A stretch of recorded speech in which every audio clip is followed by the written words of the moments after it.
नमक कहानी के इस तीसरे अंश में हम बात करेंगे कि सफ़िया भाई के मना करने पर नमक किस प्रकार लेकर जाती है। जब भाई मना कर जाता है कि बाजी या आपा आप ऐसा मत करिएगा वरना कस्टम वाले आपके सामान की चिंदी चिंदी कर देंगे, तो उसे बहुत ज़्यादा गुस्सा आता है। वो क्या के बारे गुस्से के उसकी आंखों से आंसू बहने लगते थे। उसका भाई सिर हिलाकर चुप हो गया। अगले रोज़ 2 बजे के दिन उसको रवाना होना था। सुबह के लिए बहुत व्यस्त कार्यक्रम बन चुका था, इसलिए उसने सारी पैकिंग रात में ही कर ली।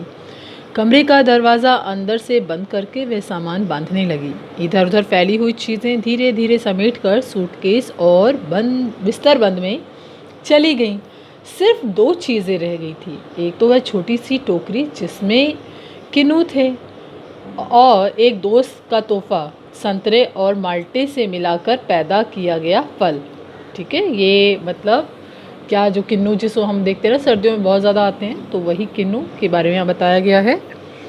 माल्टे की तरह रंगीन और मीठा, संतरे की तरह नाजुक, और दूसरी थी वह नमक की पुड़िया। अब तक सफ़िया गुस्सा जो है उतर चुका था। भावना का स्थान, ये देखिए इसे अंडरलाइन करेंगे आप लोग, भावना के स्थान पर बुद्धि धीरे धीरे उस पर हावी हो रही थी। भावना अर्थात भावनात्मक रूप से जब सोच रही थी, बहुत ज़्यादा इमोशनल थी, तब तक उसे कुछ भी सही और गलत नहीं सूझ रहा था। उसे बस नमक ले जाना था। लेकिन जब वो उसके नाराज़गी, उसके आंसू बंद हो जाते हैं, तब जो सही उसका विवेक चलता है, उसका सही निर्णय लेने की क्षमता उसके अंदर आती है। अब बुद्धि ने वो स्थान ले लिया था। नमक की पुड़िया ले तो जानी है, पर कैसे? अच्छा, अगर इसे हाथ में ले लें और कस्टम वालों के सामने सबसे पहले इसी को रख दें। लेकिन अगर कस्टम वालों ने न ले जाने दिया तो मजबूरी है, छोड़ देंगे। लेकिन फिर उस वायदे का क्या होगा जो उसने अपनी माँ से किया था? हम अपने को सैयद कहते, फिर वायदा करके झुटलाने का क्या मायने? जान देकर भी वायदा पूरा करना है, मगर कैसे? अच्छा, अगर इसे किन्नुओं की टोकरी में सबसे नीचे रख लिया जाए तो इन किन्नुओं के ढेर में भला कौन इसे देखेगा? और अगर देख लिया, जी नहीं, फलों की टोकरियां तो आते वक्त भी किसी ने नहीं देखी थी, और अब वह जा रही है। उधर से केले, इधर से किन्नू, सभी ले जा रहे थे। यही ठीक है, फिर देखा जाएगा जो होगा। उसने किन्नू को उल्टा और उसमें खाली टोकरी में क्या करा, उसने सारे के मतलब नमक की पुड़िया, सबसे बादामी कलर की जो नमक की पुड़िया थी, उसे नीचे की तरफ रख दिया और उसके ऊपर धीरे धीरे करके सारे किन्नू उसने बिछा दिए। अब वह चुपचाप जाकर अपने बिस्तर पर लेट गई, और उसे अचानक एक कहानी भी याद आती है कि अम्मा जो सुनाया करती कि जिसमें शहज़ादा क्या करता था, अपनी रान चीर कर हीरा छिपा लेता है और देवों, खौफनाक भूतों तथा राक्षसों के सामने से होता हुआ सरहदों से गुजर जाता था। इस ज़माने में कोई ऐसी तरकीब नहीं हो सकती, वरना वह भी अपना दिल चीर कर उसमें नमक छिपा लेती। उसे एक आह भरी, मतलब बहुत ज़्यादा दुखी थी इस चीज़ को लेकर, क्योंकि वह छुपा कर कोई चीज़ नहीं ले जाना चाहती, लेकिन उसे लेके भी जाना है। अगर नहीं लेके जाएगी तो जो जिसको उसने माँ माना है उस तक वह सौगात नहीं पहुँचा पाएगी। और अगर किन्नुओं को अगर ले लिया कस्टम वालों ने, फिर भी उसके लिए बहुत बड़ी समस्या हो जाएगी। फिर वह किन्नुओं को एक एक करके टोकरी में रख दिया उसने, और फिर जाकर करीब रात के 1:30 बजे थे। मार्च की सुहानी हवा खिड़की की जाली से आ रही थी। बाहर चांदनी साफ और ठंडी थी। खिड़की के करीब लगा चंपा का एक घना दरख्त मतलब अच्छे पेड़, चंपा का फूल का जो दरख्त लगा था, सामने की दीवार पर पत्तियों के अक्स लहरा रहा था। अक्स मतलब परछाई। वो पूरा उस समय के दृश्य को दिखाया गया। एक बार बोर्ड एग्ज़ाम में यही गद्यांश दिया गया था और बच्चे समझ नहीं पाए थे कि गद्यांश है कहाँ से, इसलिए मैं इसे रीड कर रही हूँ और आपको बता रही हूँ।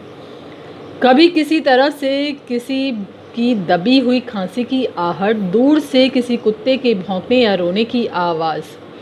ये जो शब्द आए थे इसके कारण बहुत सारे बच्चों ने इसे पहलवान की ढोलक समझ लिया था, लेकिन ये क्या है, नमक कहानी का गद्यांश है। चौकीदार की सीटी और फिर सन्नाटा। यह पाकिस्तान था।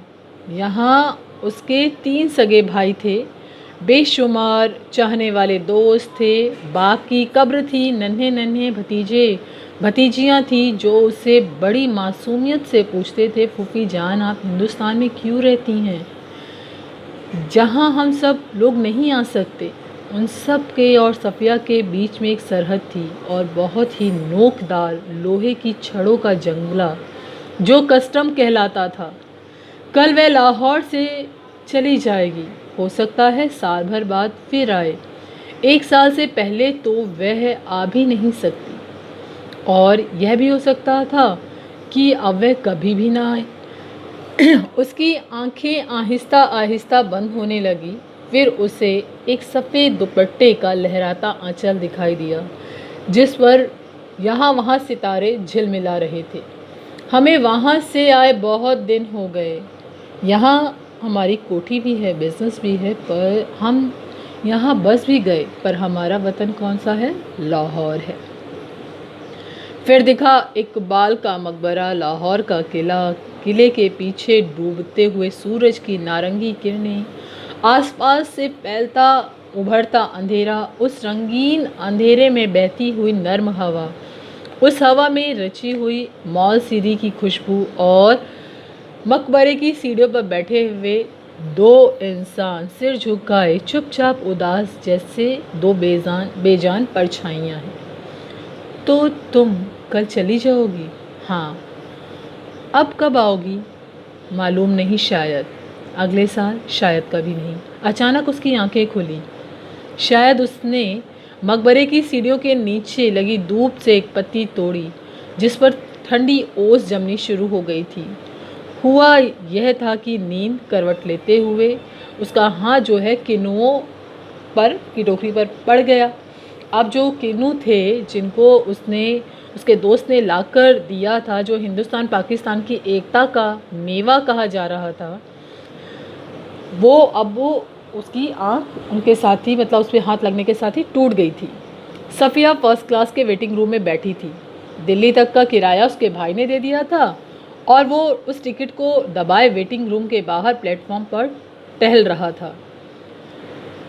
वह अंदर बैठी चाय की प्याली हाथ में लिए किन्नू की टोकरी पर उसकी निगाह थी। क्यों थी? क्योंकि उसे अब दुखी सी लगी थी कि क्या होगा, वो क्या किन्नू ले जा पाएगी या नहीं।